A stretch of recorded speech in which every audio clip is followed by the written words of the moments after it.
नमस्कार दोस्तों, स्वागत आप सभी का एक बार फिर से अपने YouTube चैनल में। दोस्तों आज हम शुरू करने वाले हैं एक और इंटरेस्टिंग टॉपिक जिसका नाम होने वाला है नमक की कहानी। नमक की कहानी, क्या बात है सर, आजकल साइंस पढ़ाते पढ़ाते कहानियाँ भी सुनाने लगे हो क्या? जी हाँ दोस्तों, कभी कभी मेरा भी मन करता है कहानियाँ सुनने और सुनाने का।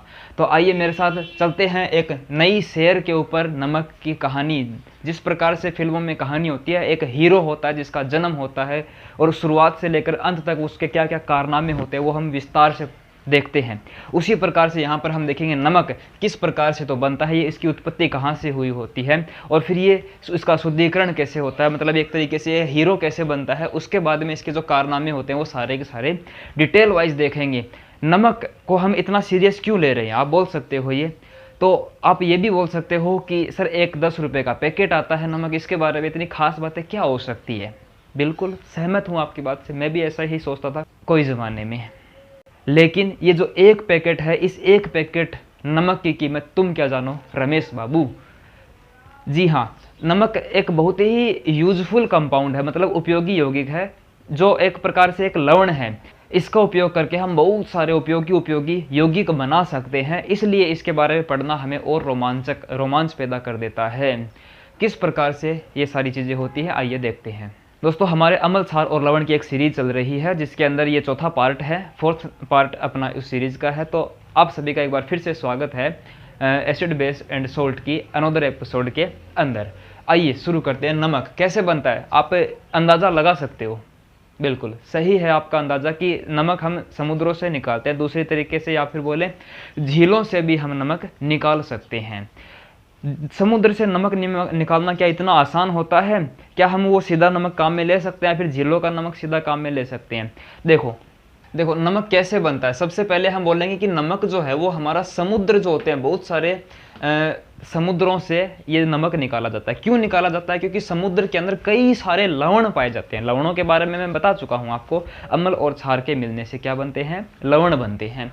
तो लवण, बहुत सारे लवण समुद्रों के अंदर पाए जाते हैं, जैसे कि मैग्नीशियम क्लोराइड, ये भी एक प्रकार का लवण है। इसके अलावा कैल्शियम क्लोराइड CaCl2, और इसके अलावा अपना जो एक प्यारा सा नमक है NaCl, ये भी उस समुद्र के अंदर पाया जाता है।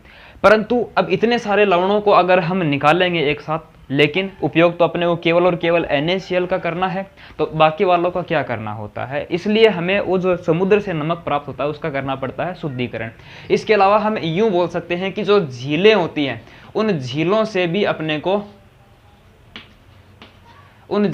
अपने को क्या मिल सकता है, नमक मिल सकता है। क्योंकि खारे पानी की बहुत सारी झीलें हैं, सांबर, डिडवाना, लूणकरणसर, ऐसी कई सारे झीलें हैं जो खारे पानी की झीलें हैं। उसके अंदर जो जल होता है उसका सीधा सीधा हम वाष्पीकरण करते हैं। वाष्पीकरण समझते हो? वाष्पीकरण का मतलब क्यारियों में भर के उसको कुछ दिनों के लिए छोड़ दिया जाता है। जब सूरज की किरणें उनके ऊपर पड़ती हैं तो पानी तो उड़ जाता है भाप बनकर, बाकी नीचे बचता है नमक। उसके हम क्रिस्टल प्राप्त कर लेते हैं और मार्केट में आ जाते हैं पैकेट में भर करके। चलो अब ये जो बात आती है, आपके दिमाग में ये सवाल आना चाहिए कि सर समुद्र से नमक मिलता है, वो शुद्ध तो नहीं होता। सही बात है, शुद्ध नहीं होता, तो उसको शुद्ध करना पड़ेगा। बिल्कुल करना पड़ेगा। कैसे करें? ये जो नमक आपको इस तरीके से समुद्र से प्राप्त हुआ है, एक मिक्सचर प्राप्त हुआ, मिक्स है ये। अब हम खाएंगे नहीं क्योंकि इसमें कई सारे लवण हैं और खाने लायक केवल ये है। तो हम क्या करेंगे, एक टैंक लेंगे, समझ गए?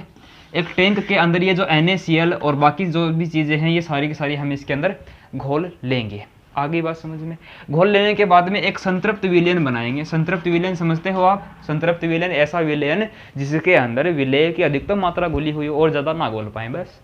तो वो करने के बाद में हम इसके अंदर डालते हैं एक गैस जिसको हम HCl गैस बोलते हैं। कौन सी गैस बोलते हैं?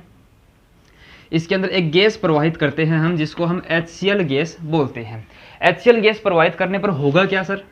होगा ये कि जो भी अपना नमक है वो पेंदे पर जमा हो जाएगा।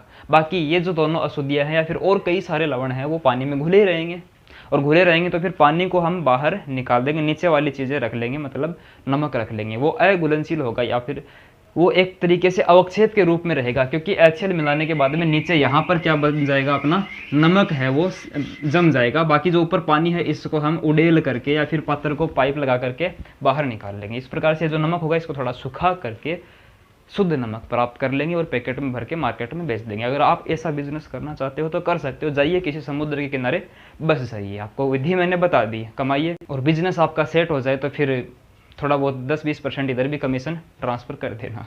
मजाक कर रहा हूँ, आप कमाओ खूब। अब आगे अपने को ये देखना है कि शुद्धिकरण तो हो गया सर, शुद्धिकरण करने के लिए हमने क्या किया, HCl गैस इसके अंदर प्रवाहित करी है। HCl गैस प्रवाहित करने पर जो NaCl होता है वो क्या हो जाएगा, अवक्षेपित। अवक्षेपित समझ गए होंगे आप, नीचे पेंदे में जमा होने की प्रक्रिया को ही हम अवक्षेपण कहते हैं और ये अवक्षेपित नमक हो जाएगा। अब आगे बढ़ने से पहले मैं आपको कुछ बातें बताना चाहूँगा। कॉपी पेन आप रख लीजिए, नोट करते चलेंगे साथ साथ में, या फिर मैं आपको मौका दूंगा, बोर्ड कंप्लीट हो जाएगा तब मैं आपको मौका दूंगा, स्क्रीनशॉट ले लेना। लवण परिवार की बात करते हैं। ये सर लवण परिवार का मतलब क्या, अरे हीरो है अपना नमक तो उसका परिवार नहीं होगा क्या, होगा, ज़रूर होगा। लवणों का पीएच के बारे में पिछले वीडियो के अंदर हम पीएच के बारे में पढ़ के आए हैं।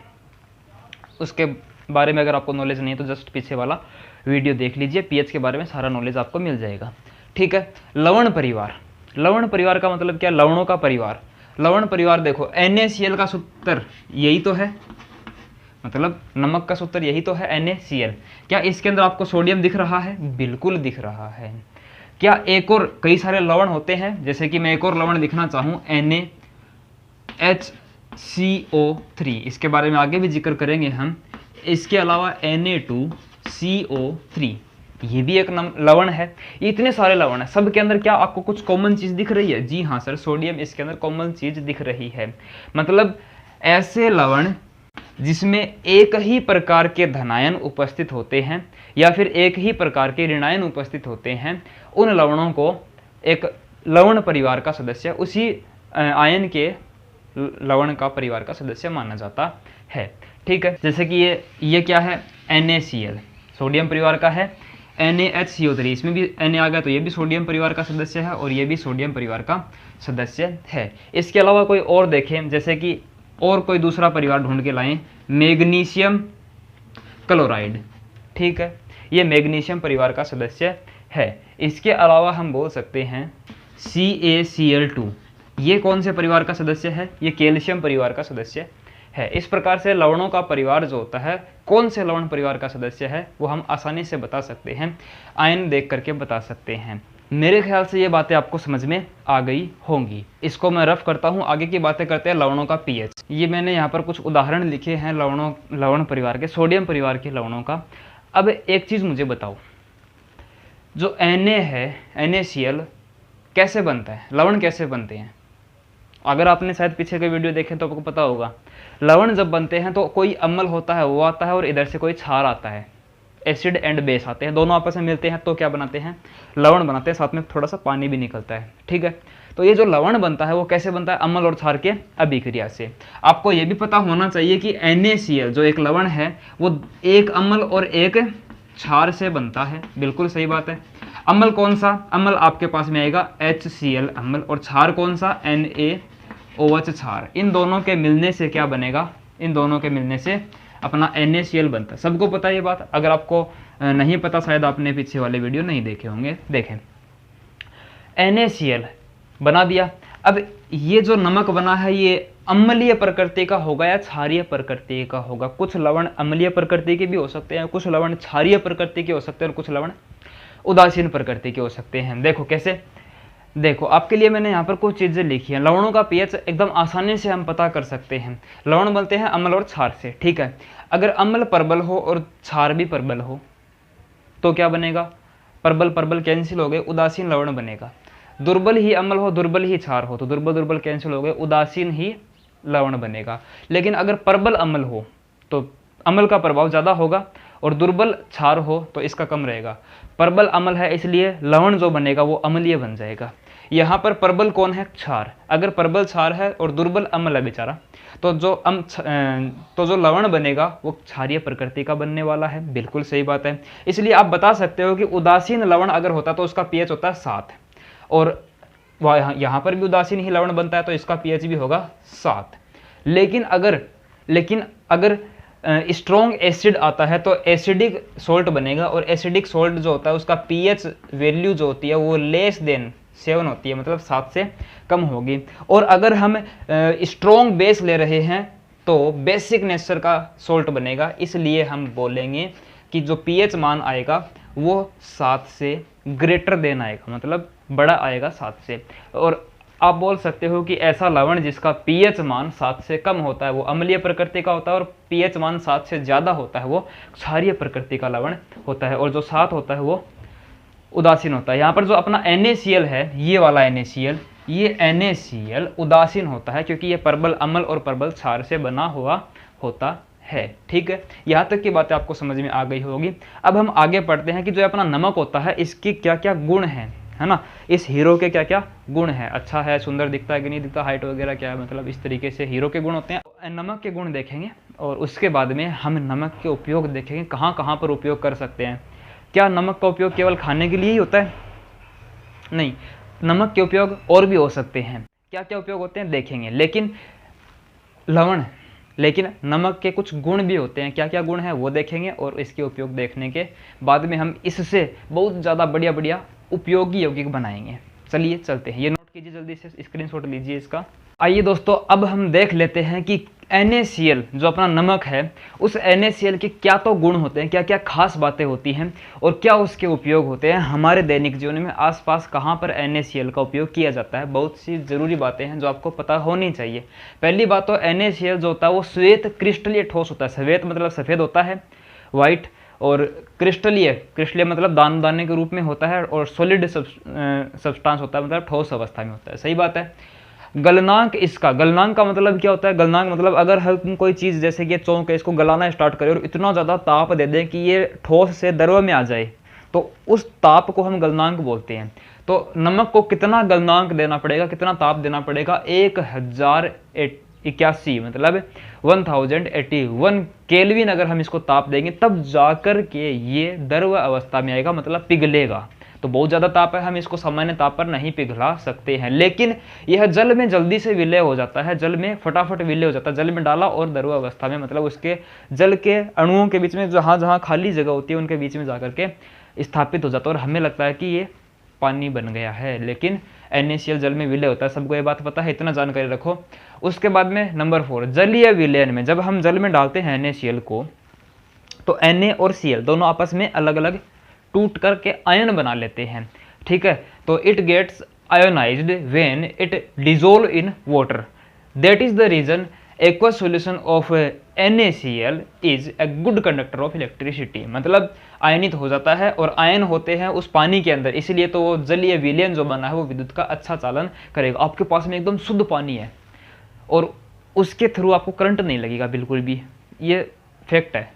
लेकिन अगर उसी पानी में थोड़ा सा नमक डाल दो तो आसानी से आपको करंट लगने लगेगा, मतलब उस पानी में से विद्युत धारा प्रवाहित होने लग जाएगी। तो ऐसे अशुद्ध पानी से हमें बचना चाहिए, शुद्ध पानी से कभी करंट नहीं लगता है, याद रखना ये बात। अब बात करेंगे उपयोग की। हमारे दैनिक जीवन में NaCl का उपयोग क्या क्या है? बहुत ही पहला उपयोग तो इतना आसान है, सब बता सकते हैं कि रसोई घर में हम नमक के रूप में इसका उपयोग करते हैं। इसके अलावा खाद्य परिरक्षण में ये क्या होता है? खाद्य परिरक्षण का मतलब ये होता है कि कोई भोजन है वो उसको लंबे समय तक बनाए रखना, उसको खराब होने से बचाना है, लंबे समय तक सुरक्षित रखना है, तो हम उसके अंदर नमक डाल देंगे। जैसे कि अचार के अंदर हम नमक डालते हैं, और मार्केट में जो बेचने के लिए आते हैं या फिर मार्केट में उपलब्ध अचार होता है उसमें नमक की मात्रा बहुत ज़्यादा होती है, आपको ये बात पता होगा। वो नमक की मात्रा ज़्यादा इसीलिए होती है क्योंकि वो लंबे समय तक अचार बना रहे। और आप और मैं इतने दिनों तक सोच रहे थे कि नमक डालते हैं वो उसको स्वाद के लिए डालते हैं ना, ज़्यादा नमक स्वाद नहीं देता है, बल्कि ज़्यादा नमक डालने से खाद्य परिरक्षण होता है, मतलब लंबे समय तक बना रहता है। हिमीकरण मिश्रण बनाने में, अब ये क्या भला है? हिमीकरण का मतलब है कि बर्फ को पिघलने से बचाने के लिए उसमें नमक मिला दिया जाता है, मतलब ऐसा नमक और बर्फ का मिश्रण होता है जो लंबे समय तक ठंडक प्रदान करता है और पिघलता नहीं है, तो वो हिमीकरण मिश्रण होता है। आइसक्रीम वाले पहले तो बहुत आते थे, गाँव में आज भी आते हैं, भोपू लेकर के आते हैं और डब्बा सा लेके आते हैं, उसके अंदर आइसक्रीम रखी हुई होती है, तो पूरे गांव में घूम लेते हैं, फिर भी वो बर्फ़ पिघलती नहीं है। क्यों? क्योंकि उस बर्फ़ के अंदर क्या मिलाया हुआ है? नमक, और हिमीकरण मिश्रण प्राप्त हो चुका है। ये बनाने में भी नमक का प्रयोग होता है। इसके अलावा अगर हमें NaOH बनाना है तो हमें नमक चाहिए, अगर हमें NaHCO3 बनाना है तो भी हमें नमक चाहिए, ये बनाना है तो भी हमें नमक चाहिए, और विरंजक चूर्ण बनाना है तो भी हमें नमक चाहिए, मतलब NaOH, sodium hydroxide, sodium hydrogen carbonate, sodium carbonate और विरंजक चूर्ण बनाने के लिए भी NaCl का उपयोग होता है। इतने सारे उपयोग हैं। अब आपके दिमाग में सवाल आना चाहिए कि सर नमक से NaOH कैसे बना दें, नमक से NaOH कैसे बनाया गया भला? ये है सबसे इंपॉर्टेंट, बनाया कैसे गया और जो बन चुका है इसका हमारे दैनिक जीवन में क्या उपयोग है, या फिर उद्योगों में, इंडस्ट्री में कहाँ पर उपयोग होता है। तीसरी बात कि इसके क्या क्या गुण होते हैं, जैसे कि नमक के ये गुण हैं, ऐसा ऐसा होता है, पानी में घुलनशील होता है इससे, तो क्या इसके भी कुछ गुण होंगे, गलनांक, क्वथनांक, घुलनशील वगैरह वगैरह वगैरह कुछ होंगे कि नहीं होंगे? तो सेम टू सेम इसके बनाते कैसे हैं, इसके गुण, इसके उपयोग, इसको बनाते कैसे हैं, इसके गुण और इसके उपयोग, इसको बनाते कैसे हैं, इसके गुण और उपयोग, ये सारी बातें सबके बारे में अब हम पढ़ने वाले हैं, बताने वाला हूँ विस्तार से। तो जल्दी से इसका स्क्रीनशॉट ले सकते हो आप। तो आइए दोस्तों, अब हम देख लेते हैं कि किस प्रकार से NaCl का उपयोग करके हम कास्टिक सोडा बनाते हैं, माने कि NaOH, जो कि एक बेसिक नेचर का होता है, एक क्षार होता है। इसका उपयोग बहुत ज़्यादा जगहों पर होता है, लैब के अंदर बहुत काम की चीज़ है ये NaOH, और इसको ना सीधे सीधे हाथ से छूने भी नहीं देंगे आपको, है ना। तो इसका निर्माण कर रहे हैं, काम की चीज़ बना रहे हैं। मैंने आपको शुरू में वादा किया था कि नमक का इस्तेमाल करके हम इतने इतने महंगे महंगे यौगिक बनाएंगे या फिर उपयोगी यौगिक बनाएंगे। नमक का उपयोग करके इसको कैसे बनाएं सर? बिल्कुल आसान है, इतना आसान है कि आप बोलोगे वाह मज़ा आ गया, कितना आसान है, मक्खन की तरह। देखो, सबसे पहले आपको करना क्या पड़ता है कि नमक लेके आना पड़ता है थोड़ा। एक पानी के लिए टब भी चाहिएगा आपको, जिसके अंदर आप क्या कर सको, इसको घोल सको, ठीक है। अब इसके अंदर 2 इलेक्ट्रोड लगाने आपको, पानी का टब लेना है, 2 इलेक्ट्रोड इसके अंदर लटका देने। इलेक्ट्रोड का मतलब धातु की पत्तियां होती हैं सामान्यतः, तो कोई बड़ी बात नहीं है, लगा सकते हो आप। अब यहाँ पर इस धातु की पत्ती से आप एक तार जोड़ोगे और उस तार को एक बैटरी से जोड़ोगे। किससे जोड़ोगे? बैटरी से ही। क्यों जोड़े सर? खंबे से तार ले आके सीधा सीधा दबो दें, हो जाएगी विद्युत रासायनिक अभिक्रिया। गलती से अगर छू गया हाथ उस तार के तो आपका प्रयोग कोई और ही देखेगा, फिर मत बोलना कि हमारे सर ने ऐसा ऐसा सिखाया था, मेरे गले पड़ोगे वरना, ठीक है। हाँ, कुंजी पे लगा देते हैं, मतलब की लगा देते हैं, यहाँ पर स्विच लगा देते हैं ताकि ज़रूरत पड़ने पर बंद किया जा सके। पता चला कि आपने हाथ लगा दिया गलती से, और पता चला गलती से हाथ लगा दिया और बस डांस कर रहे हो, तो उस कंडीशन में स्विच काम आएगा। जैसे ही NaCl उस पानी के अंदर है और विद्युत धारा प्रवाहित की जैसे ही आपने, तो वो NaCl Na+ और Cl- के अंदर टूट जाएगा। नॉर्मल बात है, ऐसा आयनों में टूटता है। हम गुणों में चर्चा करके आए NaCl की। साथ में हम इसके अंदर यूं भी तो बोल सकते हैं कि पानी भी है और पानी के अंदर H और OH दोनों चीज़ें प्रेजेंट होती हैं, धनात्मक और ऋणात्मक आयन बना देंगे। अब जो OH है और जो Na है वो आपस में मिल करके NaOH बनाएंगे, ठीक है। हाइड्रोजन गैस धनात्मक आवेश होने की वजह से इस माइनस वाले इलेक्ट्रोड की तरफ गति करते हुए जाएगी, दौड़ी दौड़ी एकदम से फास्ट स्पीड से, और वहाँ पर जा करके 1 और 2 हाइड्रोजन मिल करके दोनों इलेक्ट्रॉन लेंगे और हाइड्रोजन गैस बना देंगे। मतलब यहाँ पर कौन सी गैस निकलने वाली है? Hydrogen gas. किसके ऊपर? एक चीज़ और बताता हूँ, धनात्मक जो इलेक्ट्रोड है अपना उसको हम बोलेंगे एनोड, इसको क्या बोलेंगे? एनोड। और ऋणात्मक जो है इसको हम बोलेंगे कैथोड। तो एनोड के ऊपर कौन सी गैस होगी फिर? कैथोड के ऊपर तो हाइड्रोजन हो गई, एनोड के ऊपर गैस होने वाली है क्लोरीन है। माइनस होने की वजह से दौड़ा दौड़ा जाएगा इस पॉजिटिवली चार्ज इलेक्ट्रॉन की तरफ और इसको पास जा करके क्लोरीन गैस का निर्माण कर लेगा। मतलब एनोड के ऊपर क्लोरीन गैस अपने को प्राप्त हो जाएगी। 2 चीज़ें तो बन गई। सर आपको बनाना तो NaOH था, बना रहे हैं, सब्र रखो। Na और OH मिल करके NaOH माने कि सोडियम हाइड्रोक्साइड कास्टिक सोडा का निर्माण कर लेंगे। और वो कहाँ पर प्राप्त होगा अपने को? यहीं पर प्राप्त होगा NaOH, जिसको फिर हम इसका जलीय विलयन इसको बाहर निकाल लेते हैं। यहाँ पर जो खाली स्पेस छोड़ा हुआ है, वाल लगा रखा है, उस वाल को खोल करके NaOH का जो एक्वस सॉल्यूशन मानी जलीय विलयन है उसको बाहर निकाल लेते हैं और उसको फिर काम में लेते हैं, ठीक है। तो NaCl को पानी में मिलाएंगे, विद्युत धारा प्रवाहित करेंगे तो एक तो NaOH बनेगा। कैसे बनेगा बता दिया, दोनों आयन मिलके। क्लोरीन गैस कहाँ पर मिलेगी अपने को? एनोड के ऊपर। हाइड्रोजन गैस कहाँ पे मिलेगी? कैथोड के ऊपर। और कैथोड के ऊपर ही अपने को NaOH भी प्राप्त होता है, सोडियम हाइड्रोक्साइड भी प्राप्त होता है। इतनी बातें समझ में आ गई? बिल्कुल। अब ये जो प्रक्रिया है इसको हम क्लोर क्षार प्रक्रिया कहते हैं। क्यों कहते हैं? क्योंकि इसमें एक तो क्लोरीन बनता है, ठीक है, और ये जो बेस है मतलब क्षार बनता है, इसलिए इसका नाम पड़ गया क्लोर क्षार प्रोसेस, ठीक है। अब इनमें जो तीनों चीजें बनी है ना, ये तीनों ही चीजें काम की हैं। कैसे? सबसे पहले NaOH की बात करते हैं, सोडियम हाइड्रोक्साइड, जो अपना मेन यौगिक है, इसके गुण देखते हैं और इसके उपयोग देखते हैं। क्या है NaOH के गुण? ये श्वेत रंग का होता है, सफेद रंग का क्रिस्टलीय ठोस होता है, ठीक है, चिकना होता है एकदम से, जल में आराम से घुल जाता है शीघ्रता से। अगर इसको पानी में घोलेंगे तो एक क्षारीय विलयन बनाएगा। क्यों बनाएगा? क्योंकि इसको अगर हम पानी में घोलेंगे तो Na+ और OH- बनते हैं, और इस OH- की वजह से पानी का नेचर क्षारीय हो जाता है। ये बात हम पिछले ही वीडियो में पढ़ के आए हैं। आगे बात करते हैं कि इसका उपयोग बता दो हमें, तो फटाफट ये ज़रूरी है। उपयोग देखो क्या है, इसका उपयोग हम तब करते हैं जब अपने को साबुन बनाने होते हैं और अपमार्जक मानी कि सरफ डिटर्जेंट बनाने होते हैं, तब चैप्टर नंबर जो अपना कार्बन वाला चैप्टर नंबर 4, उसके अंदर हमें इसके बारे में विस्तार से बताएंगे, साबुन बनाना सिखाएंगे आपको।